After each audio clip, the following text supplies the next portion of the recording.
Bapak Ibu Saudaraku. Haleluya. Haleluya Bapak Ibu Saudaraku. Salam anugerah Tuhan. Salam sehat semua. Sehat semua Bapak Ibu Saudaraku. Puji Tuhan. Ya. Tadi pagi Bapak Gembala melayani ibadah pertama dan ibadah kedua masih saya. Kita percaya kuasa Tuhan bekerja bagi kita, amin saudaraku. Firman Tuhan kepada kita hari ini, mentalitas hidup warga kerajaan sorga. Ya saudaraku, tentu kita tahu semua dan kita sudah mengalaminya. Dan biarlah terus kita percayai bahwa kita semua sudah memiliki Yesus dalam hati kita. Karena untuk menjadi warga kerajaan sorga, satu-satunya jalan ialah harus lahir baru.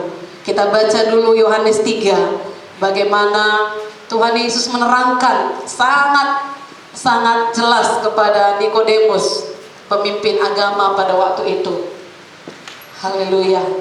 Bukan Filipi, Yohanes 3 maksud saya, ayat 3-7. Dapat Bapak Ibu Saudaraku? Kita mulai 1, 2, 3. Yesus menjawab, katanya, aku berkata kepadamu, sesungguhnya ia tidak dapat melihat kerajaan Allah. Kata Nikodemus kepadanya, bagaimanakah mungkin seorang dilahirkan kalau ia sudah tua? Dapatkah ia masuk kembali ke dalam rahim ibunya dan dilahirkan lagi? Jawab Yesus, aku berkata kepadamu, sesungguhnya jika seorang tidak dilahirkan dari air dan roh, ia tidak dapat masuk ke dalam kerajaan Allah. Apa yang dilahirkan dari daging adalah daging, dan apa yang dilahirkan dari roh adalah roh. Janganlah engkau heran, karena aku berkata kepadamu, kamu harus dilahirkan kembali. Haleluya. Sudah dilahirkan kembali semua? Amin. Kalau Nikodemus berpikir lahir kembali, gimana lagi masuk ke rahim ibu? Tapi saudaraku, Yesus jelas berkata, ini daging kita yang lahir dari daging, saudaraku, tidak akan layak kalau tidak lahir dari roh. Kelahiran baru kita dilahirkan oleh roh. Rohlah yang memberi hidup. Firman Tuhan berkata, daging sama sekali tidak berguna. Yang sudah lahir baru katakan saya. Dan Filipi 3 ayat 20 berkata, buka Alkitab saudara, warga manakah saudara saat ini? Filipi 3 ayat 20. Sama-sama kita membacanya. 1, 2, 3 ya. Karena 1, 2, 3. Kewargaan kita adalah di dalam sorga. Dan dari situ juga kita menantikan Tuhan Yesus Kristus sebagai Juru Selamat. Warga mana saudara? Sorga. Jadi dua kewargaan kita, satu di Indonesia, satu sorga. Nah saudara kekasih, banyak anak Tuhan yang walaupun sudah menjadi warga kerajaan sorga, masih memiliki cara berpikir yang lama, mental duniawi, yaitu cara berpikir dunia. Misalnya seperti yang tertulis dalam Lukas 15, semua kita tahu itu anak yang hilang. Anak yang hilang ini sudah pulang ke rumah Bapa, tetapi mentalitasnya sudah rusak. Waktu dia di perantauan, waktu dia sebagai budak, waktu dia berada dalam kandang babi, dia mentalnya sudah rusak. Nah saudara kekasih, itu sebabnya waktu ia datang lagi kepada bapaknya, dia nggak punya pikiran yang positif. Ia berkata kepada bapaknya, jadikanlah aku sebagai budak Bapa saja. Jadi mental budak itu masih kental di dalam dirinya, walau dia sudah datang kembali kepada bapaknya yang sangat kaya. Saudaraku, ini gambaran seorang anak Tuhan yang walaupun dia sudah datang kepada Tuhan, mentalitasnya masih mentalitas seperti tadi, mentalitas yang duniawi, bukan mentalitas kerajaan sorga. Dan firman Tuhan berkata, mentalitas kita harus berubah. Katakan, saya harus berubah. Saya harus berubah. Roma 12 ayat 2 berkata, ayat yang biasa sekali kita dengar, yang kita biasa sekali kita baca. Dikatakan, janganlah kamu menjadi serupa dengan dunia ini, tetapi berubahlah oleh pembaharuan budimu, sehingga kamu dapat membedakan manakah kehendak Allah, apa yang baik, yang berkenan kepada Allah, dan yang sempurna. Seharusnya anak-anak Tuhan tahu membedakan, ini kehendak Tuhan, yang ini enggak. Lalu dia tinggalkan yang bukan kehendak Tuhan, dia kerjakan kehendak Tuhan. Amin, saudaraku. Dalam ayat ini dikatakan berubahlah. Berubah itu berasal dari bahasa Gerika. Kalau anak sekolah biasa dengar metamorfosis, metamorfo, yang artinya suatu perubahan yang luar biasa. Kenapa dikatakan perubahan yang luar biasa? Seperti seekor ulat. Ada yang suka ulat? Nggak ada kita yang suka ulat. Jijik kita. Bahkan kita berusaha mematikannya. Seekor ulat yang berubah menjadi kupu-kupu. Tapi kalau kupu-kupu semua pasti melihatnya cantik, amin? Apalagi kalau kupu-kupu itu berwarna-warni. Tapi dia nggak tiba-tiba itu berubah dari ulat jadi kupu-kupu. Ya, ada prosesnya. Begitulah hidup kita ini. Manusia lama kita, mentalitas keduniawian kita sangat menjijikkan kepada Tuhan. Jangankan kepada Tuhan, kepada kita manusia pun, kalau kita normal, jijik kita melihat yang hidupnya nggak baik, betul? Haleluya. Tapi setelah kita indah di dalam Tuhan, karakter kita, ini yang bagus Pak, tadi sepertinya saya agak nah, karakter kita diubahkan, kita menjadi indah, orang pun suka melihat kita. Amin, saudaraku. Saudaraku, inilah yang harus kita kerjakan, perubahan yang luar biasa. Firman Tuhan berkata, pikiran kita harus berubah menjadi sejalan dengan pikiran Tuhan. Marilah kita berubah dari cara berpikir seorang yang kalah, seorang budak seperti anak yang hilang tadi, menjadi seorang yang berpikir seorang pemenang, sebagai pemenang. Cara berpikir anak raja segala raja. Anak raja katakan saya. Haleluya. Jadi kalau anak raja, mentalnya mental sorga, bukan mental duniawi. Nah, mentalitas bagaimanakah yang harus kita miliki sebagai orang percaya? Yang pertama, selalu percaya kepada mujizat Tuhan. Karena Tuhan kita itu adalah Tuhan pembuat mujizat. Bagi Dia tidak ada yang mustahil. Jadi kalau kita mengalami persoalan dalam hidup kita, mental kita harus percaya bahwa ada pertolongan. Saudara kekasih, sebagai orang percaya, kita memiliki suatu pikiran baru yang telah diberikan Tuhan kepada kita, sehingga sebenarnya kita selalu percaya kepada mujizat Tuhan. Ini penting, saudara kekasih. Kenapa? Karena murid-murid Yesus pun yang sudah selalu bersama Yesus, mereka masih belum juga percaya pada mujizat Tuhan. Dari mana kita tahu? Saudaraku, mereka masih memiliki cara berpikir dunia, berpikir manusiawi, berpikir yang lama. Ketika Tuhan berkata, waktu Dia melayani banyak orang, dan hati Yesus tergerak oleh belas kasihan, sebanyak 5.000 orang lebih, Tuhan berkata, nggak mungkin orang ini pulang dengan kelaparan. Lalu Dia berkata kepada muridnya, berikan mereka makan. Nah, saudaraku, Filipus berkata, bahkan murid-murid yang lain juga sama berkata, nggak bisa Tuhan. Karena roti seharga 2 dinar pun tidak cukup bagi mereka. Dari mana kita cari? Murid-murid semua berkata demikian. Padahal mereka seharusnya karena sudah biasa melihat mujizat, kalau Tuhan suruh demikian, mereka bisa berkata, pasti dia punya cara. Oke Tuhan, kalau demikian pasti gampang, amin. Mereka berpikir menurut cara berpikir dunia dan bergantung kepada persediaan dunia. Mari kita tidak bergantung pada persediaan kita.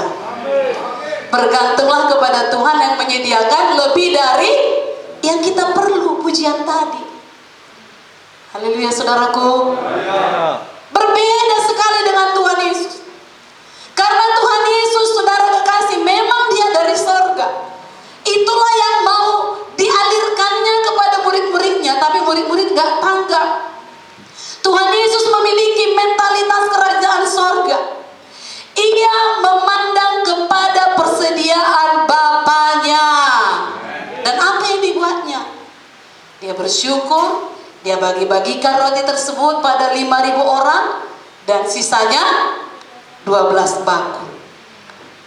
Tuhan Yesus memiliki iman untuk berbuat tanda ajaib dan mujizat. Dan dia yang berfirman kepada kita, sama sebagaimana imanmu, jadilah padamu. Apa iman saudara hari ini? Coba pikirkan. Tuhan, aku punya iman. Ini. Punya iman semua? Amen. Jadilah kepadamu sebagaimana iman. Kemudian Tuhan Yesus sendiri berkata, pekerjaan-pekerjaan yang aku lakukan, yang aku perbuat, kamu akan perbuat juga, bahkan lebih besar. Jadi marilah kita semua mengubah mentalitas hidup lama kita. Mentalitas duniawi, mentalitas budak, mentalitas kandang tadilah, kandang pinahan kata Pak Gembala tadi. Menjadi mentalitas kerajaan sorga yang selalu percaya pada Tuhan dan firman-Nya. Amin. Karena Tuhan menghendaki kita semua percaya kepada segala janji Tuhan, yang kepada kita itu ajaib, tetapi kepada Tuhan adalah hal yang normal saja. Dan demikianlah cara Tuhan bekerja di dunia ini melalui kita, supaya kehendaknya jadi di bumi ini. Biarlah kita sadari bahwasanya sesudah kita lahir baru, diselamatkan Tuhan, gak langsung kita diangkat ke sorga. Kita masih tinggal di dunia ini beberapa waktu lamanya, dan kita punya iman 80 hingga 100 tahun. Yang percaya katakan amin. Tentunya sebelum Yesus datang. Mengapa dia nggak tiba-tiba setelah lahir baru, Tuhan aku percaya sorga milikku, nggak langsung kita diangkat ke sorga? Salah satu alasannya ialah karena di dunia ini kita perlu melakukan kehendak Tuhan. Seperti doa Bapa kami yang diajarkan Tuhan Yesus kepada murid-muridnya dan kepada kita juga. Matius 6:10 berkata, datanglah kerajaanmu, jadilah kehendakmu di bumi seperti di surga. Ini yang banyak dicari orang. Banyak orang sangat berusaha mencari kehendak Tuhan. Sebenarnya kehendak Tuhan kepada kita cukup jelas dan simpel. Dalam doa Bapa kami dikatakan, jadilah kehendakmu di bumi seperti di sorga. Artinya kita berdoa supaya kerajaan sorga berkuasa atas kerajaan dunia ini. Tuhan mau menyatakan kuasa sorga melalui saya dan saudara. Apa yang terjadi di sorga, Tuhan mau terjadi di bumi ini. Tuhan menghendaki supaya di bumi ini, apa yang terjadi di sorga, saudara kekasih, dosa diampuni, jiwa-jiwa diselamatkan. Inilah juga yang harus kita kerjakan. Haleluya. Haleluya. Kesehatan dipulihkan. Karena di sorga tidak ada penyakit. Damai, sukacita, hikmat sorgawi. Itulah yang Tuhan mau jadi di bumi ini melalui saya dan saudara.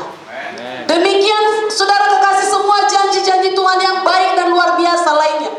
Tuhan mau supaya kuasa Tuhan terus beroperasi, bekerja di dunia ini, di dalam rumah tangga kita, di dalam studi anak-anak kita, di dalam bisnis saudara, terlebih pelayanan kita terhadap jiwa-jiwa.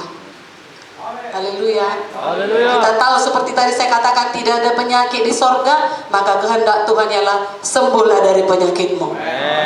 Tidak ada kelemahan di sorga, maka kuatlah dalam Tuhan.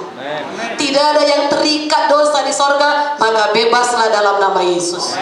Biarlah ikatan-ikatan dosa, kutuk-kutuk dosa tidak lagi beroperasi dalam hidup kita, tidak lagi beroperasi dalam keluarga kita, tidak lagi beroperasi di gereja kita.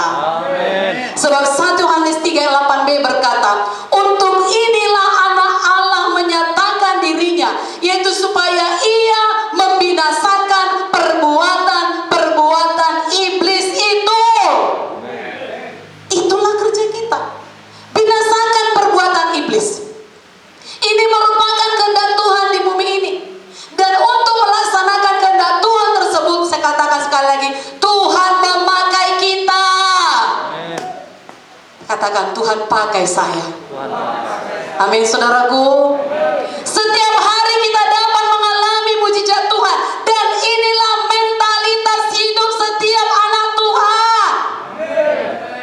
Jangan sikit-sikit menyerah, sikit-sikit stres, sikit-sikit sakit, sedikit paranormal lah, dukun patah lah. Jangan. Haleluya, saudaraku. Saudara kekasih, pikiran kita harus dibaharui menjadi kepada pikiran rohani yang diselaraskan dengan firman Tuhan, sehingga dalam segala perkara kehidupan kita berpikir, kita berpendapat bahwasanya mujizat Tuhan beserta kita dan menolong kita. Tuhan menghendaki supaya kita percaya segala janji-janji Tuhan. Seperti saya katakan tadi, yang kepada kita itu mustahil, ajaib, tapi kepada Tuhan normal saja. Tadi dikatakan bahwa kita merusakkan pekerjaan iblis di dunia ini, sama seperti Tuhan Yesus. Dalam Kisah 10:38 dikatakan, yaitu tentang Yesus dari Nazaret, bagaimana Allah mengurapi dia dengan Roh Kudus dan kuat kuasa. Dia yang berjalan keliling sambil berbuat baik. Katakan, saya mau berjalan sambil berbuat baik. Amin. Dan menyembuhkan semua orang yang dikuasai iblis. Sembuhkan semua orang yang dikuasai iblis. Jangan pula kita yang dikuasai iblis. Haleluya. Sebab Allah menyertai dia. Tapi pada kenyataannya hal ini tidak terjadi. Kebanyakan tidak terjadi. Apakah sebabnya? Bukan berarti bahwa Yesus tidak menepati janjinya, tetapi kegagalan tersebut berasal dari pikiran anak-anak Tuhan yang tidak mengarah, yang tidak tertuju kepada mujizat Tuhan. Anak-anak Tuhan hanya melihat fakta saja. Alkitab kita dipenuhi dengan kesaksian hamba-hamba Tuhan dan orang-orang percaya yang memiliki mentalitas kerajaan sorga. Yang mau memiliki mentalitas kerajaan sorga, katakan saya. Haleluya. Kalau kita baca Alkitab kita, baik di perjanjian lama maupun perjanjian baru, ribuan kesaksian tentang mental sorga ini.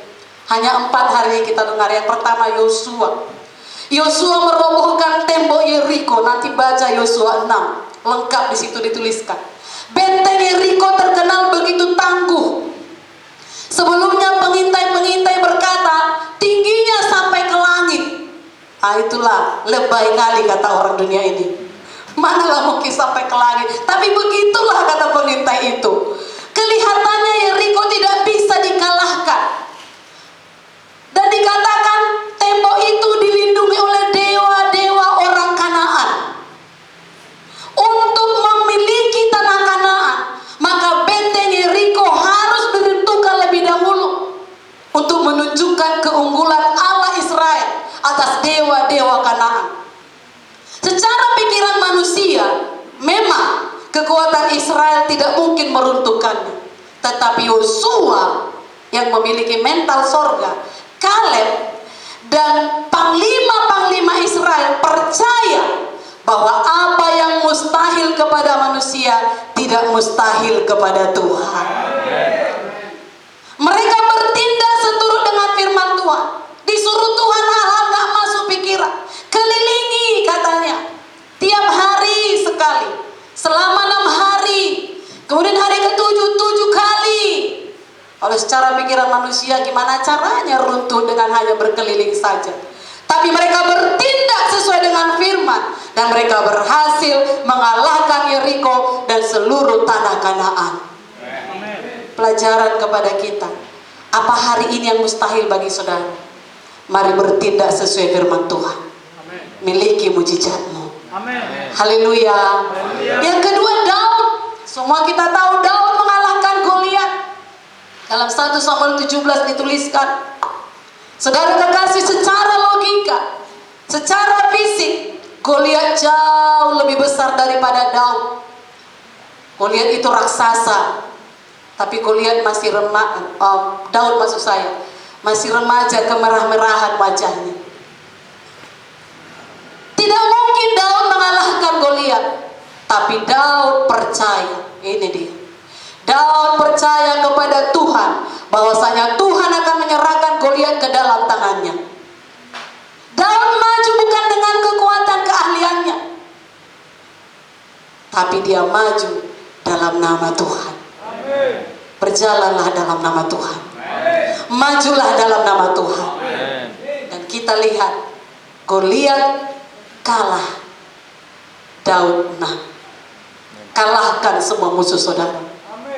Setan yang menipu, dosa yang berusaha menarik saudara, kalahkan. Dalam nama Tuhan aku pasti menang. Dalam nama Yesus aku pasti menang. Haleluya. Itu dari perjanjian lama. Sedikit perjanjian baru kita lihat perempuan yang sakit pendarahan selama 12 tahun. Dalam Markus 5 dituliskan ayat 25 sampai 29. Begitu luar biasa imannya. Diterobosnya semua tradisi Yahudi. Dia pendarahan selama 12 tahun. Dan sudah habis semua harta, kata firman Tuhan. Dan waktu dia dengar Yesus datang ke kampung halamannya. Sebenarnya orang yang sakit pendarahan gak bisa keluar rumah, gak bisa ada di kerumunan, apalagi kerumunan laki-laki. Itu adat mereka. Tapi diterobosnya semua adat itu, dia lari menemui Yesus. Dan dalam hatinya dia berkata, asal ku jamah saja jubahnya, aku akan sembuh. Dan firman Tuhan menuliskan, seketika itu juga berhentilah pendarahannya dan dia sembuh. Terobos tradisi-tradisi kita supaya bisa mengalami mujizat Tuhan. Amin, saudaraku. Satu lagi orang lumpuh yang digotong oleh 4 orang. Dalam Markus 2 dituliskan, Yesus melihat iman mereka. Sekarang Tuhan lihat iman saudara. Haleluya. Jangan mental tempe.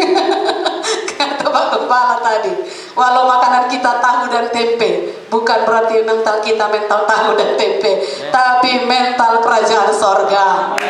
Yesus melihat iman mereka, dan Tuhan Yesus menyembuhkan orang lumpuh tersebut. Mereka terobos semua halangan, nggak bisa dari depan pintu, oh harus dari atap ini supaya bisa langsung jumpa Yesus. Cari segala cara. Kalau engkau punya masalah, datang pada Yesus. Haleluya. Terobos semua halangan. Lemah pun aku akan berjuang datang beribadah. Dan aku tahu mujizat menjadi milikku. Masih banyak lagi tidak dapat disebut satu persatu yang memiliki mentalitas surgawi, baik dalam perjanjian lama maupun perjanjian baru. Jadi mari kita cek pikiran kita. Apakah masih pikiran lama yang berpikir menurut cara dunia ini, atau sudah menjadi pikiran baru yang seturut dengan pikiran Yesus, pikiran surgawi. Amin. Inilah yang dimaksud dengan pembaharuan pikiran, dengan cara berpikir seperti pikiran penduduk surgawi kepada hal-hal yang kita hadapi di dunia ini. Mentalitas surga. Saudara kekasih, supaya kita bisa menyatakan kuasa Tuhan kepada dunia ini. Tuhan berjanji menyertai kita sampai kesudahan zaman. Itu janji Tuhan bagi kita. Itu janji Tuhan bagi gerejanya. Inilah yang menjadi kehendak Tuhan, dan kitalah Allah Tuhan itu. Haleluya. Itu yang pertama, mentalitas surga, selalu percaya pada mujizat Tuhan. Walau mustahil bagi kita, tapi bagi Tuhan tidak ada yang mustahil. Dan yang kedua, memiliki kasih. Minggu lalu sudah saya singgung mengenai kasih, tapi di sini saudara diperdalam sedikit lagi. Saudara, Matius 22, 34, 40 dan dari 37, 40 berkata begini, kasihilah Tuhan Allahmu dengan segenap hatimu, segenap jiwamu, segenap akal budimu. Itulah hukum yang terutama dan yang pertama. Dan hukum yang kedua yang sama dengan itu ialah kasihilah sesamamu manusia seperti dirimu sendiri. Pada kedua hukum inilah tergantung seluruh hukum Taurat dan kitab para nabi. Kasih kita yang terutama haruslah kepada Tuhan. Kita harus menghormati Tuhan lebih dari siapapun. Kita harus menghargai Tuhan lebih dari apapun. Kita harus mentaati Tuhan lebih dari apapun. Dan sungguh-sungguh merindukan persekutuan dengan Tuhan selama kita di dunia ini. Dan sebagai anak-anak sorga, kita juga dituntut mengasihi semua orang. Katakan, mengasihi semua orang, walau tidak mengasihi kita. Galatia 6:10 berkata, karena itu selama masih ada kesempatan bagi kita, masih ada kesempatan, masih bernapas, selama masih ada kesempatan bagi kita, marilah kita berbuat baik kepada semua orang, terutama kepada kawan-kawan kita seiman. Kalau semua orang pun disuruh kita kasih, apalagi kawan seiman. Haleluya. Bahkan kita diminta untuk mengasihi orang yang memusuhi kita. Matius 5 ayat 43, 46 salah satunya dikatakan di situ. Tapi aku berkata kepadamu, kasihilah musuhmu dan berdoalah bagi mereka yang menganiaya kamu. Bisa ditolong Roh Kudus. Haleluya. Dalam menyatakan kasih kita terhadap semua orang, bukan berarti kita kompromi dengan dosanya. Kita sama sekali tidak boleh kompromi mengenai kekudusan Tuhan dan standar hidup kita sebagai anak-anak Tuhan. Dan dalam mengasihi sesama manusia, kita harus mengampuni orang yang bersalah kepada kita. Tuhan Yesus memberikan peringatan keras mengenai pengampunan ini. Dia berkata, sampai 70 kali 7 kali, 490 kali setiap hari. Mana ada orang salah sampai ratusan kali tiap hari. Tapi begitulah Tuhan sangat keras. Jangan ada dendam di hati ini. Saudara kekasih, sangat saking kerasnya Tuhan katakan, kalau tidak mengampuni, diserahkan pada algojo. Algojo yang bisa membuat kita lemah. Ya, saudara kekasih, dalam menindakkan kasih kita juga, kita diminta menjadi seperti orang Samaria yang baik hati. Itu tindakan-tindakan kasih. Selalu memberi pertolongan, selalu mencari kesempatan untuk menolong orang, selalu mencari kesempatan untuk berbuat baik. Katakan amin. Haleluya. Roma 12 ayat 10 berkata, hendaklah kamu saling mengasihi sebagai saudara dan saling mendahului dalam memberi hormat. Haleluya. Di warta saudara, dan ini juga ada saya share kepada anak-anak Tuhan yang tergabung di grup WA. Ini dalam bahasa Inggrisnya mengajarkan kita 3 macam kasih, ya, yaitu mengasihi keluarga. Kalau ada kasih Tuhan, pasti kita bisa mengasihi keluarga kita. Yang mengasihi keluarganya katakan saya. Mengasihi suami, mengasihi istri, mengasihi anak, mengasihi orang tua, mengasihi mertua, mengasihi sepupu, dan lain sebagainya. Amin. Yang kedua dikatakan kasih kepada saudara-saudara kita seiman, itulah firman Tuhan tadi. Dan yang terakhir yaitu kasih kepada semua orang dan berusaha membimbing orang itu untuk mengenal Yesus sebagai Tuhan dan Juru Selamatnya.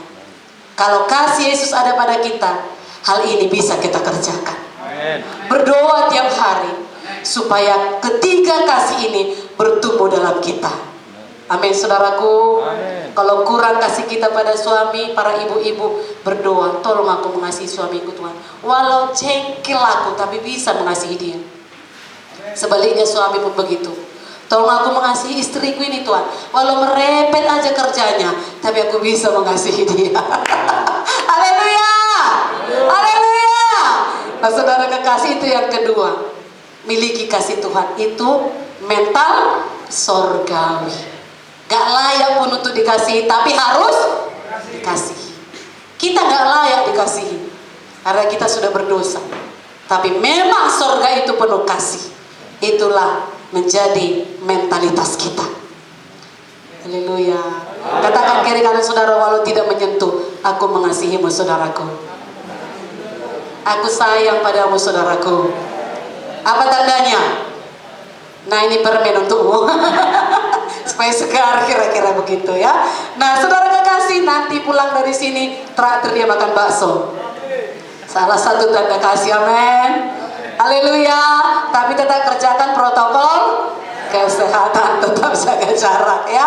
Nah, yang ketiga, memiliki kejujuran, tulus hati, gak neko-neko. Orang dunia ini kebanyakan neko-neko, lain di dalam, lain di luar. Tuhan tidak mau kita hidup sama seperti orang dunia ini. Tuhan memanggil kita supaya menjadi orang yang tulus hati dan jujur. Di tengah-tengah bangsa yang bengkok ini, kata firman Tuhan, udah bengkok hati manusia sekarang ini. Yang benar disalahkan, yang salah dibenarkan. Itulah dunia. Jangan sama seperti dunia. Firman Tuhan berkata ya di atas ya, tidak di atas tidak. Di luar itu dari si jahat. Firman Tuhan berkata Matius 5:13, kamu adalah garam dunia. Jika garam itu menjadi tawar, dengan apakah ia diasinkan? Tidak ada lagi gunanya selain dibuang dan diinjak orang. Anak-anak Tuhan yang tidak jadi berkat diinjak orang dunia ini. Sebagaimana garam mencegah pembusukan. Saudara kekasih, demikianlah hidup anak Tuhan merupakan satu teladan yang baik dalam dunia yang sudah jatuh kepada kebobrokan moral. Kalaupun dunia ini bobrok moralnya, anak-anak Tuhanlah yang mencegahnya. Dan kita harus berhati-hati supaya jangan menjadi tawar. Anak Tuhan bisa tawar melihat keadaan dunia ini. Begininya, tawar hatinya. Perhatikan, kalau kita sudah menjadi tawar, menjadi garam yang tawar, dikatakan tidak ada lagi gunanya. Katakan kira-kira saudara, kita berguna saudaraku. Jangan sampai dibuang, jangan sampai dipijak orang. Mental surgawi. Haleluya. Contoh orang-orang Tesalonika yang menjadi teladan bagi semua orang di wilayah Makedonia. Saya baca beberapa ayat dari 1 Tesalonika 1 ayat 7 sampai 10. Sehingga kamu telah menjadi teladan untuk semua orang yang percaya. Katakan, saya jadi teladan. Teladan. Teladan dikatakan untuk semua orang yang percaya di wilayah Makedonia dan Akaya. Kenapa teladan? Karena dari antara kamu firman Tuhan bergema. Biarlah firman Tuhan yang bergema di mulut kita. Amen. Di rumah kita firman Tuhan yang bergema. Amen. Bukan nama binatang. Amen. Bukan nama hewan. Bukan hal-hal yang negatif yang bergema. Bukan lagu dangdut yang bergema di rumah kita. Ya. Tapi lagu rohani yang bergema. Amin. Haleluya. Dikatakan kami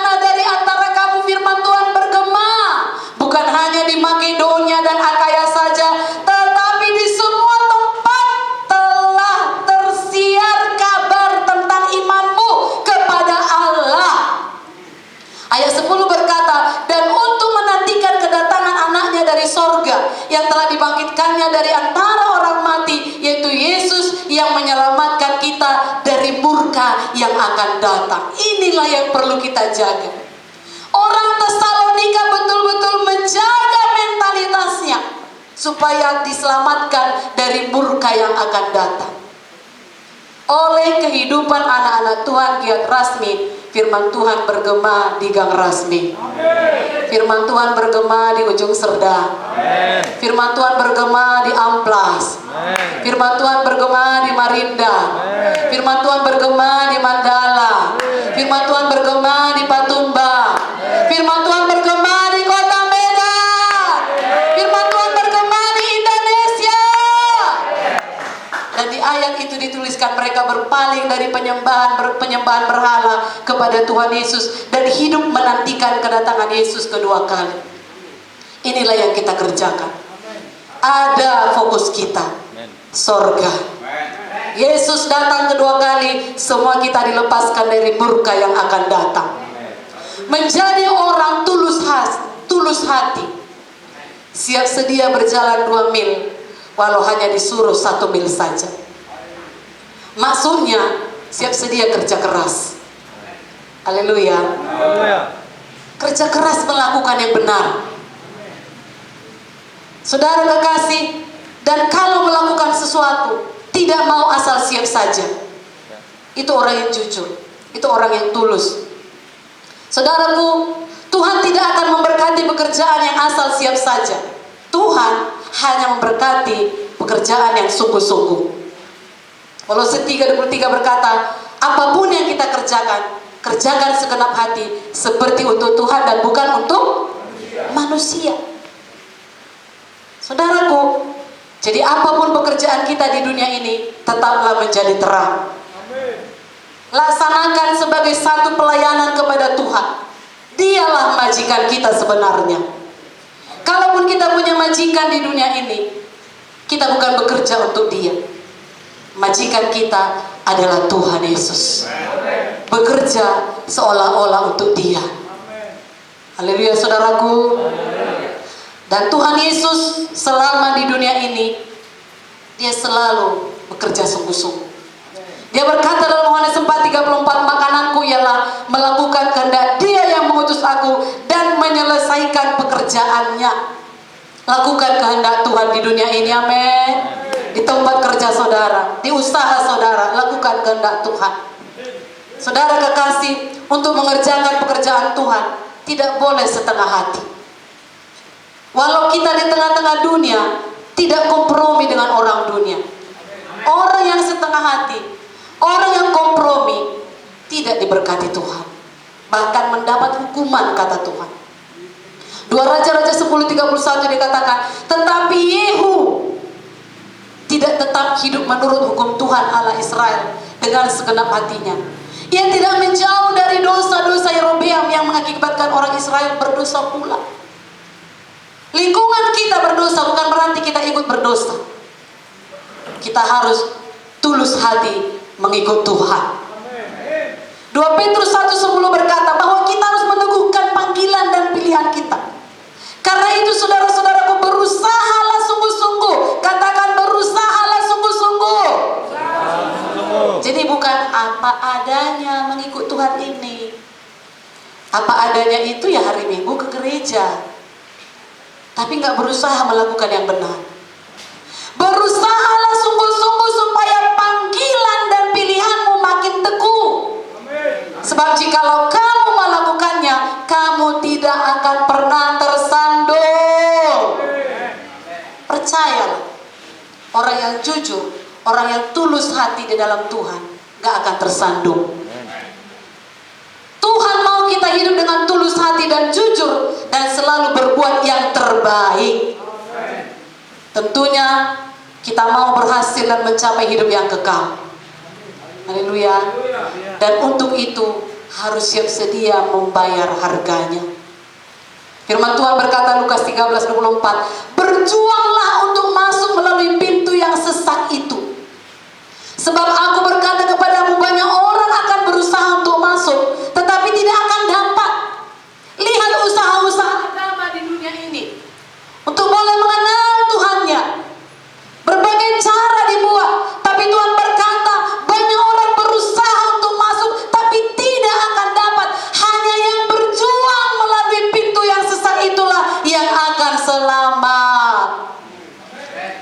Haleluya. Tiap hari kita harus berjuang dan berusaha sebaik-baiknya melakukan yang terbaik buat Tuhan. Hidup kita harus berpadanan dengan Injil. Apapun kerjaan kita di dunia ini, Filipi 1:27 berkata, hendaklah hidupmu berpadanan dengan Injil Kristus, supaya apabila aku datang, aku melihat, dan apabila aku tidak datang, aku mendengar bahwa kamu teguh berdiri dalam satu roh dan sehati sejiwa berjuang untuk iman yang timbul dari berita Injil. Jadi seorang yang jujur dan tulus hati melakukan apa yang terbaik dengan segenap hatinya, walau tidak ada yang mengawasinya. Karena mata Tuhan ada di segala tempat. Saya melayani seorang pelayan. Saudaraku, saya minta kejujuran hatinya. Apakah kau sudah bebas? Menjawab, sudah, katanya. Tapi saya cium belum bebas, Kak. Dari penciuman saya kau belum bebas. Kau bisa bohongi Tuhan. Kau bisa bohongi saya, tapi Tuhan gak akan bisa kau bohongi. Haleluya. Haleluya. Hati-hati anak-anak Tuhan. Kita ini dikatakan tadi berpadanan dengan Injil. Orang akan melihat, oh itu yang suka menyembah Tuhan itu, yang suka berdoa itu kuat-kuat, tapi begitu hidupnya, katanya. Jadi kemanapun kita melangkah, dimanapun kita berdiri, kita harus sadar kita ini warga sorga. Kalaupun gak ada yang mengawasi, kalaupun gak ada yang negur, mata Tuhan ada di segala tempat. Apalagi sekarang ini sosial media di mana-mana. Klik, katanya sebentar, oh disebarkannya kemana, oh ini si Anu tadi berbuat begini, sebentar sampai ke seluruh dunia. Bukan itu yang kita takuti. Kita lebih takut kepada Tuhan.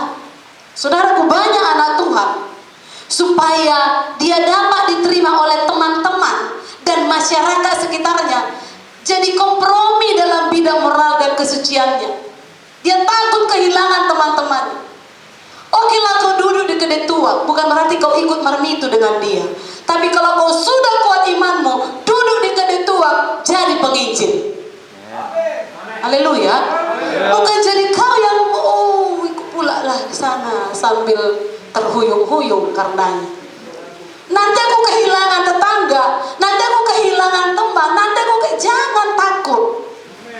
Kalau berani dulu di situ, harus berpadanan dengan Injil. Jangan jadi ikut-ikutan seperti mereka. Dengan berbuat seperti orang dunia ini, itu menipu diri sendiri, seolah-olah kita seorang Kristen yang sejati, yang mewarisi hidup kekal, tapi nyatanya tidak ikut terangkat waktu kedatangan Yesus, bahkan ikut dalam murka yang kekal. Oh, itu sangat menyakitkan. Haleluya, saudaraku. Satu lagi, saudaraku, untuk hidup dalam kejujuran dan ketulusan ini, Keluaran 20:16 dituliskan, jangan mengucapkan saksi dusta tentang sesamamu. Tuhan sangat menuntut kejujuran dalam semua urusan kita selama kita di dunia ini. Jangan menjadi saksi dusta berarti membuat pernyataan palsu tentang perbuatan orang lain supaya kita kelihatan baik. Itu tidak baik di hadapan Tuhan. Kita harus senantiasa berbicara jujur dan sama sekali tidak bohong. Haleluya. Yohanes 8:44 berkata, pembohong siapa bapaknya? Iblislah yang menjadi bapamu, kata Yohanes 8:44. Dusta berasal dari setan, yang memang bapa seorang penipu dari mulanya, bapa penipu dari mulanya. Dusta, bohong adalah dosa yang sangat bertentangan dengan jalan pikiran Tuhan. Jalan pikiran Tuhan lurus dan benar. Jadi sangat bertentangan. Memang orang dunia ini biasa berbohong karena mereka di bawah pengaruh setan yang merupakan bapaknya. Tapi anak-anak Tuhan yang sudah lahir baru tidak di bawah pengaruh setan.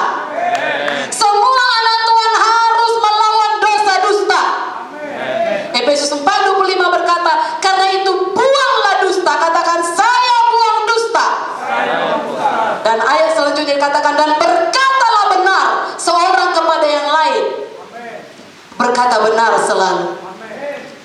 Bisa saja walaupun seseorang itu sudah selamat, lahir baru, bahkan penuh Roh Kudus, masih suka berdusta karena ia diikat oleh roh dusta dari dulunya, gak mau lepas. Di Alkitab ada contohnya, Ananias dan Safira. Mereka berdusta supaya mereka kelihatan baik dilihat orang. Mereka supaya dapat nama dan dipuji karena pengorbanannya yang luar biasa. Tapi Tuhan memandang dosa dusta sebagai pelanggaran yang berat. Dan karena dustanya, suami istri mati sekejap itu juga. Keduanya mati. Ini menunjukkan sikap Tuhan terhadap orang yang berdusta. Dan memang Wahyu 21 ayat 8, bagian pendusta adalah, nanti baca Alkitab saudara, lautan yang menyala-nyala. Bebas dari dusta, amin. Jadi selama masih ada kesempatan, mari kita buangkan dusta, usir dusta, dan berkatalah benar seorang kepada yang lain. Karena kita adalah anak-anak terang, bukan anak-anak gelap. Dari mana kamu nak? Dari muda-mudi. Ya, memang 1 jam muda-mudi, tapi 2 jam nongkrong di kafe, itu dusta juga. Haleluya, haleluya, haleluya. Saya mimpi terhadap seorang pelayan, nanti akan saya jumpai dia. Apakah itu mimpi dari Tuhan atau enggak? Tapi saya mau memastikan apakah memang itu perlu saya tolong. Saya mimpi dia berbuat sesuatu yang tidak baik, dia berbuat sesuatu yang tidak benar. Saya berkata, ini mimpi memang Tuhan tunjukkan supaya saya tolong dia, atau ini hanya bunga-bunga tidur? Tapi untuk memastikannya, gak boleh berprasangka, harus benar-benar bicara. Amin saudaraku. Haleluya. Dan selanjutnya memiliki kekudusan. Kita bacalah walaupun sedikit lagi waktu ya. Memiliki kekudusan. Kita baca 2 Korintus 6. Ini tegas kekudusan ini ya. 2 Korintus 6. Kita baca ayat 14 sampai 18. 2 Korintus 6 ayat 14 sampai 18. Dapat? Yuk, ada juga di layar. 1, 2, 3. Janganlah kamu merupakan pasangan yang tidak seimbang dengan orang-orang yang tak percaya. Sebab persamaan apakah terdapat antara kebenaran dan kedurhakaan? Atau bagaimanakah terang dapat bersatu dengan gelap? Persamaan apakah yang terdapat antara Kristus dan Belial? Apakah bagian bersama orang-orang yang percaya dengan orang-orang tak percaya? Apakah hubungan bait Allah dengan berhala? Karena kita adalah bait dari Allah yang hidup menurut firman Allah ini. Kuat-kuat. Aku akan diam bersama-sama dengan mereka di tengah-tengah mereka. Dan aku akan menjadi Allah mereka, dan mereka akan menjadi umatku. Sebab itu, keluarlah kamu dari antara mereka, dan pisahkanlah dirimu dari mereka, firman Tuhan. Dan janganlah menjamah apa yang najis, maka aku akan menerima kamu. Dan aku akan menjadi bapamu, dan kamu akan menjadi anak-anakku laki-laki dan anak-anakku perempuan. Demikianlah firman Tuhan yang maha kuasa. Pasal 7 ayat 1 langsung saja. Pasal 7 ayat 1 di bawahnya. Saudara-saudaraku yang kekasih, karena kita sekarang memiliki janji-janji itu, menyucikan diri kita dari semua pencemaran jasmani dan rohani, dan dengan demikian menyempurnakan kekudusan kita. Haleluya. Dikatakan jangan merupakan pasangan yang tidak seimbang dengan orang yang tak percaya. Hubungan yang seperti itu merusak hubungan kita dengan Tuhan. Jelas dikatakan tidak ada persekutuan gelap dan terang. Muda-mudi dalam menemukan jodoh saudara harus sama-sama lahir baru, sama-sama anak terang. Dan dikatakan tidak ada hubungan antara bait Allah dan berhala. Saudaraku, penyembahan berhala adalah bentuk kenajisan yang paling buruk dalam perjanjian lama. Kalau saudara rajin baca skedul dalam perjanjian lama, karena penyembahan berhala, kerap kali Tuhan menghukum bangsa pilihannya dan menelan banyak korban jiwa.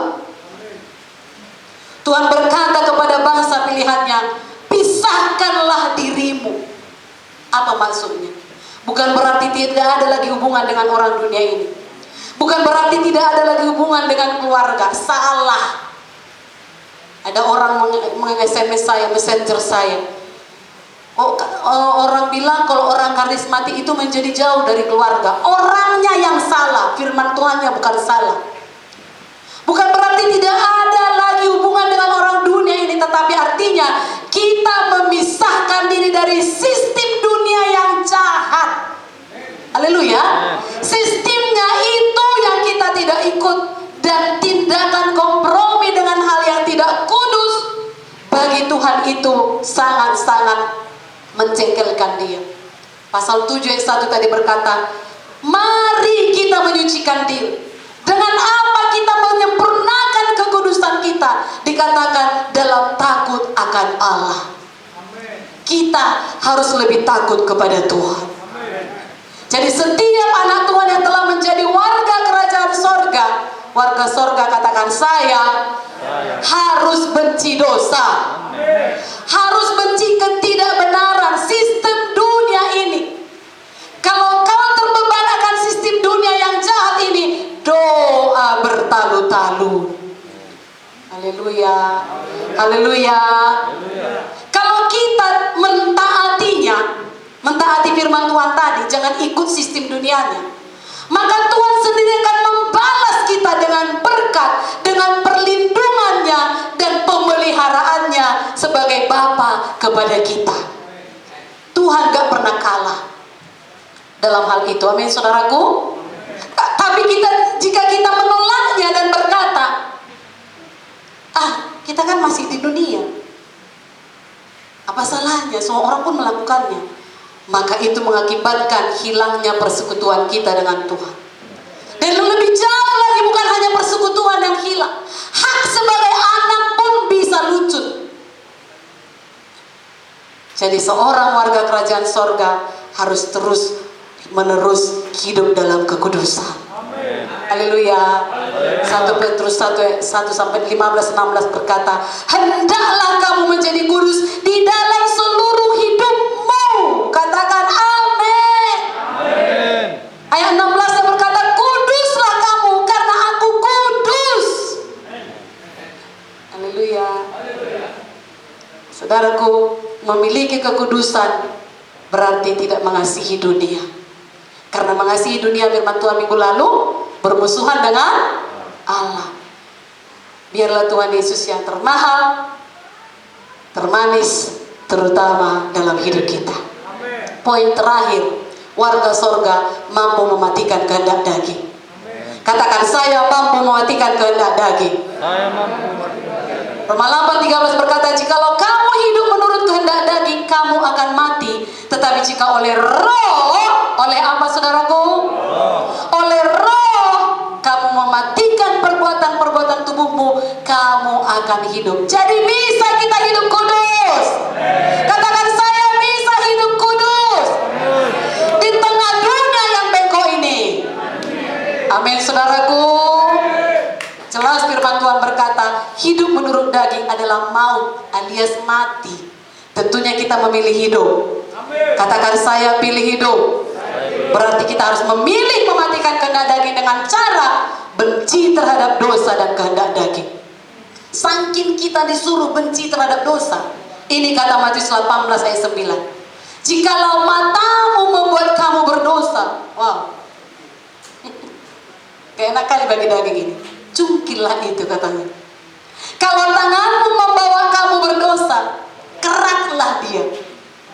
Karena lebih baik kamu ke surga dengan sebelah mata dan sebelah tangan daripada tetap hidup dalam dosa dan dicampakkan ke neraka.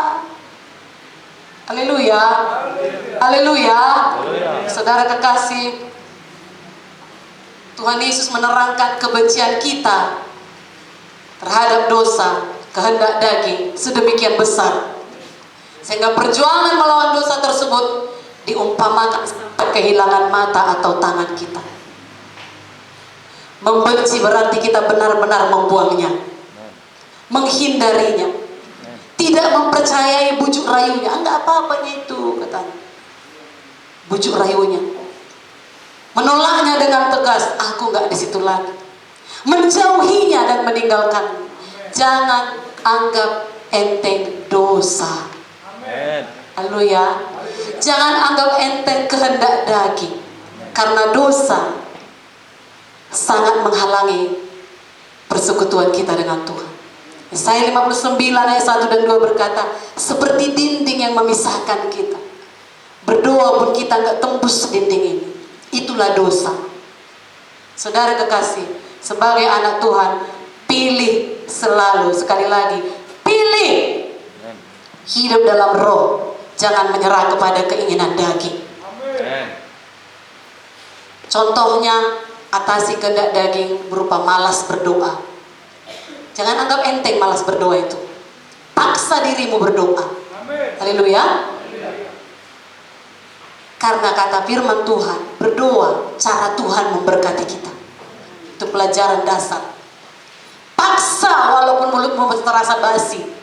Gosok gigi supaya jangan basi. Haleluya. Paksa dirimu menyanyi.